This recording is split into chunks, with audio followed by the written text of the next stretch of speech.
This is going to be the more challenging thing to talk about. The reason for that is because this has more emotions and feelings associated with it than people can comprehend. A near death experience is unlike anything you've ever experienced in this real world. The reason for that is it's so beautiful when you have an encounter like I did. When I was on the mountainside and I had a 357 with me, it was in my truck, and I was just lost at that point. And I basically was like, God, if you're listening to me, if you're real, um, I don't know what to do. I need help. It was just very clear. It was just go home, get some rest, and when you wake up, everything will be different. And so I did. I got in my truck and I headed back towards Boise, and then from Boise back to where I live. And the next thing I know, I wake up and I don't know where I'm at. I don't know what's going on.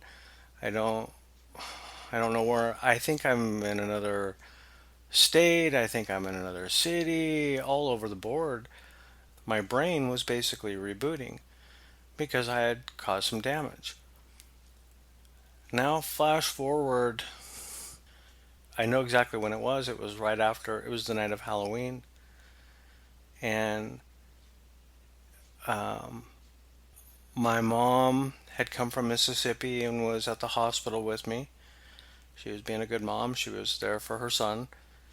And I I had to wake her up because all of a sudden I just remembered everything. It's like the reboot was doing its job, and then the memory that I had was so amazing. I had to wake her up and tell her.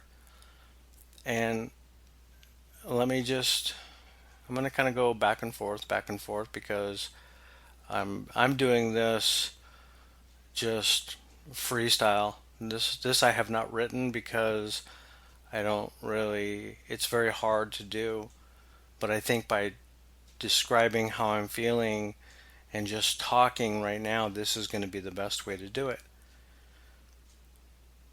So I get in my truck, I drive back, I wake up, I don't know what's going on. But when I did remember what happened, this is what I remember.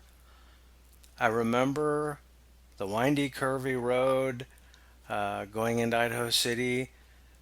I remember I thought I was on a mountainside because I was kind of looking down at the road. So I figured I must have been on the hillside or something. But when I looked down, I could see the road, and it was like I should have seen the earth below my feet, but I didn't. I was elevated. So some people call that an out of body experience, some people call it whatever, but I was elevated above the area that I crashed at. And I was like, holy cow. Then I saw somebody that didn't look like they were from Idaho City. They were not dressed like they were from Idaho City. So this person really stood out, and he was looking in my direction. And now all of a sudden, I'm kind of in the trees in this area, standing on the ground, and I'm talking to him. And I said, well, you can't be here for me because I don't go to church. And he just kind of giggled, chuckled, whatever you want to say, and said, that's not how it works. And it was like meeting a celebrity, um, meeting somebody famous that you've heard about, read about, seen on TV, or what have you. And I was just in awe, but I felt so much love and so safe and so it was just it was incredible. And he told me I was seeing him in such a manner so that I would know who I was talking to. And I only can describe it as he looked like what I assume, pictures of Jesus. He looked like an older version of Jesus. So, I took that to mean that was God. He never handed me a business card. He didn't show me ID. We didn't get into that. He didn't ask my name. I didn't ask him his. He knew who I was, and I was figuring out who he was, so it didn't matter. And I said to him, the first thing that I can remember that I said to him was, I said, "Thank you for getting me off of the mountain." And he said, "Well, you wanted off the mountain? I got you off the mountain." Like it was no big deal. Well, I know that I had been life flighted from a couple miles outside of Idaho City to a hospital in Boise, Idaho. Um, I know I was trapped in my vehicle. They had to do a bunch of things to get me out. But I don't know to this day how conscious I was, unconscious, if I was scared out of my mind. Keep in mind, I broke my neck, and my face was kind of mangled up. I broke my eye sockets. I broke a bunch of stuff, cut part of my ear off. Um, so I was messed up, but I can't tell you. I have zero memory of that. All I know is I was going home. I was going to take his advice, and somehow I went around a corner too fast and wiped out, and then this happens. So I must have been pretty scared. Maybe I was in the vehicle praying to him, say, "Hey, I was just talking to you a second ago, and now I'm scared, and I just want to get out of here. I want to get off this mountain." I don't know. Like I said, I don't lie, so I'm not gonna make up a story. I don't know exactly what happened there. But he said I wanted off the mountain. He got me off the mountain. Um, so obviously, this conversation, my body must have already been life flighted back, but I was at where the crash was, and I say getting lectured, but that's really not the right way because there was so much love. Maybe it's kind of like when a parent who loves a child is just trying to comfort the child and make them feel good and let them know. And then he told me a bunch of the things that I'm talking about in this audiobook. Um, he gave me just enough information to get me through it. He talked to me about love, free will, um, and this is very hard even right now because I feel like crying because it was just so incredible. And from that moment on in my recovery, I healed so quickly. Maybe I was already healing quickly, but I was told, my family was told that I'd probably be in assisted living the rest of my life. Um, I could be on, being fed tubes, all kinds of garbage. That was my motivation to get out of the hospital quicker. So it was a good incentive to not listen to them. No disrespect, I have a lot of doctor friends, but I wanted out of there. I wanted to change my life, but I didn't want to tell anybody exactly what had happened because to me I was still trying to process it. Now at that time, remember I'm an avid guitar player. Well, I like to play the guitar. I have 5 guitars. I had to totally relearn how to play the guitar. I couldn't even really write in the beginning. I had to just relearn stuff, and that was part of what I call the rebooting process. It took so long before I felt comfortable even talking about it because remember, I'm the skeptic, I'm the logical person. And so if one of my friends came to me and told me this story, I'd be like, dude, really? Well, okay, cool. That's what I would have been like. But now that I've learned to have an open mind and think differently, and you know, one of the things that was mentioned is about all the distractions that we have here on Earth. And you'll hear me talk about not seeing the big picture and all that kind of stuff. And that comes from that conversation. It was like so much was just put into me at such a quick time. Um, he said my concept of time and his concept of time are different. So I'm comparing it to, I want to know how long I was talking to him. But again, it's really irrelevant. I just know what the conversations were. And looking at how we have distractions, you know, my job was everything to me. From 1989, well, 1989, and then finished high school, graduated in 1990, and 2 weeks after graduation, I was working for the car dealership, and then that's in 2000 or 1990, and then in 2016 is when I had my crash. So I was at the same place, and I had only known things a certain way. Money to me was everything. Going from a parts runner to eventually, working my way up and wholesale and warranty administrator and assistant manager, and then an appointment taker for service, and then a service manager, and then it got to a point where I just needed out of that, and went back into the parts side and was a parts wholesale um, person, and went around and visited my customers, and but money was everything. The distractions that we have every day, we forget what's really out there because we just live in this environment that we've created, and what's important, what's not important, our social values.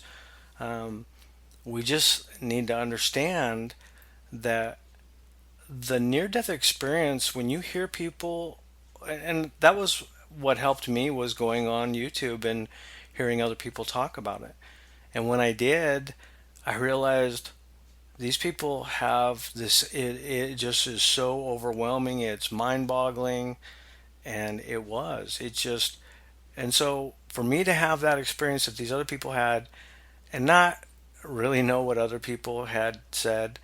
I mean, I had read Evan Alexander's book. He was a doctor that um, had, I believe, meningitis or something along those lines, and had damage to his brain. And he went somewhere and he was trying to be logical about it. And I really get that because I'm a logical person and a skeptic and want to know how the magic trick is done. And I can't explain it. I can just tell you, if all of these people are saying the same thing about how beautiful it is, getting talked to, um, there has to be something there. And people will say, oh, well, that's the brain dying, and when the brain's dying, it produces this and this, and DMT in the pineal gland, and they'll go on in all kinds of theories. But the thing about theories is they're great, but when somebody says, well, that explains everything, well, sometimes the theory that explains it is a bunch of shit. But all I can tell you is the premonitions, things that were discussed, and the things that continue to happen since then are not explainable. They're not related to fear of death, and that's why you think this is happening. So it really blows that all out of the water. And I'm just telling you, when you get another chance to come back here, or in my case, I didn't technically die. Was I near death? Yes. Did I die? No, not as far as I know. I would know. but I was in a coma. Something happened, and it is a life changing event. And it has made me a nicer, better person because now I know that I'm not worm food when I die. I now know things are different. The downside to that is when I feel like being an asshole to somebody now, I have to really think twice because, let's face it, our Creator was so nice and so sweet and so loving to me. It's kind of a dick move on my part to be an asshole to somebody because they might frustrate me, and I still get frustrated a lot. But he was so nice to me, and he's the one that created the chessboard that we're on. He created the game. So if he's nice to me, I got to be nice. And sometimes I fail at that, and I have to apologize later to somebody. But like I said, none of us are perfect. We were not designed to walk on water. Us normal humans, it's just not the way it works. So all you can do is fix who you are and get better. And this motivation of this experience, I want people out there who are maybe like the old Bill, who just question and wonder if it's real. I want them to know, hey, surprise, spoiler alert, you're not worm food, and there is more than what you've been taught, and you have to understand man has gotten messages. I mean, essentially, what I got was a message, and it was a message essentially for me, but it was also about how to be a good helper to other people and blah, blah, blah. So maybe some of the great spiritual leaders that did things, you can look at Jesus, you can look at Moses, you can look at Buddha, you can look at any religion. They all have somebody that got some kind of message somehow, some way, and were somehow affiliated with the divine, the this other world. And all I can say is it doesn't matter if just focus on the messages from all these people and myself and know there's something else out there. Getting caught up in your job, getting caught up in if you live in a fancy house, do you have the fanciest car, the best TV, the best spouse, best kids? Don't get caught up in all of that. Just know there is something out there and we're just progressing through it now. I like to say I'm a kid in the third grade, and when I get done with third grade, I get to go to the fourth grade. And when I'm done with fourth grade, I get to go to the fifth grade. And right now, being here on Earth to me is essentially, from what I've seen so far, I'm just in the third grade. There's a lot more to see, but I don't know about it yet because I'm still a third grader. And so are you who's listening to this. We're all in this environment. And I don't know why. I don't know. Like I said, that's the thing with theories. There are so many people out there that say this, that, and the other thing, but they're just talking theories. You know, I'm AB negative. That's 1% of the U.S. population. Uh, People that break their neck and don't die, that's 1% who don't die instantly. Uh, so, am I unique? Not really. We're all unique. That's my point. He created all of us to be different. None of us are the same. So, there are things that are astounding in our lives, but it doesn't make us any more special than the person next to us. And if you can't accept somebody, just trust me. I was accepted and loved, and that changed how I look at other people. I was never a real, give somebody the last dollar in my pocket kind of thing because I thought, well, hey, I've worked hard for it. I need it. Now I don't look at money the same way. I want to help people. I have to accept some people want my help and don't listen, don't whatever, but I still try to help people. I still try to help myself. I try to help them to be a better version of who they are. They help me to be a better version of me. And like I said, I'm in a body that's dying from the second it was born. So my time is limited here. Thus, your time and my time concept is different. Um, I don't know. It's very hard to understand all of this, but it's like a diamond. A diamond is not just two sides. It's very multifaceted. It's very beautiful, um, but it, everything needs to be polished and cleaned up, and that's what we're doing to ourselves. And all I can tell you is when you have, if I could take all my friends, people that I love and care about, and just um, wave a magic wand over their head and let them experience for 10 seconds what it was like when I met our Creator, um, it would just change everybody instantly. But I can't, words cannot describe it. It was showing me things, teaching me things, and maybe really in retrospect, it was an opportunity to see that there was more out there than I'd thought when I was having a rough time in my life. It was like that motivation of seeing good and feeling good when I was down, and like I said, you can say, "Oh, that was just the brain, and the brain does this." Bullshit. Too much was said, specifics, things that hadn't happened. There was things that my brain had no clue about. So I just know what I know, and I get in trouble all the time for saying I don't care if people believe me. They're gonna find out one day when they die. I'm right and they're wrong. If they don't believe me, screw them. And I don't mean that disrespectfully. I just mean there are people out there that just will not accept something unless they see it. They're from the show me state. Nothing wrong with that. That was me in a lot of respects. But I'm just telling you, if you know something and somebody doesn't believe you, but you know it to be true, does it really matter? I mean, yeah, I guess it could if it somehow was conflicting in your life and hurting you in some way and somebody didn't believe you. But this is the thing.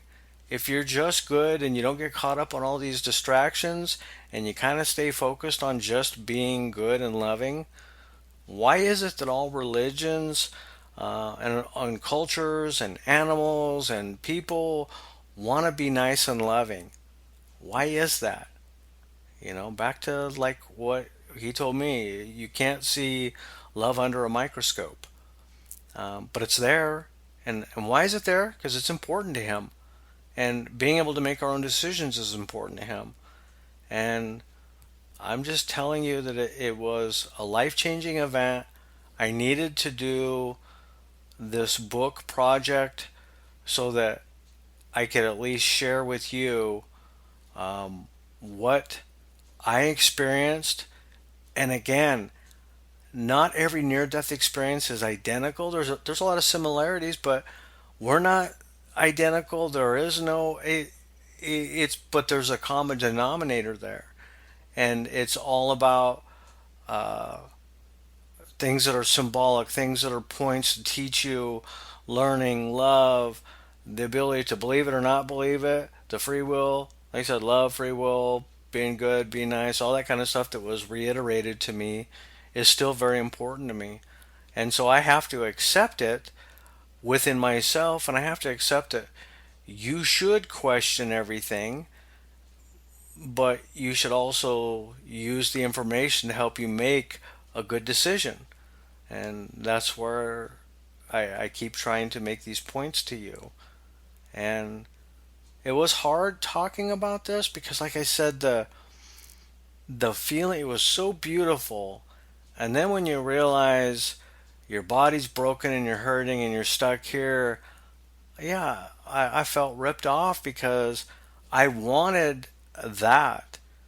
I mean, I guess that love, that feeling was so addictive that that's why I took matters into my own hands later on in my life and tried to end my life, because if he wasn't going to bring me right then, I was going to do it myself. But I now know that that's not the way it works. I don't know. Yeah, it's his game. I'm just a piece on the board.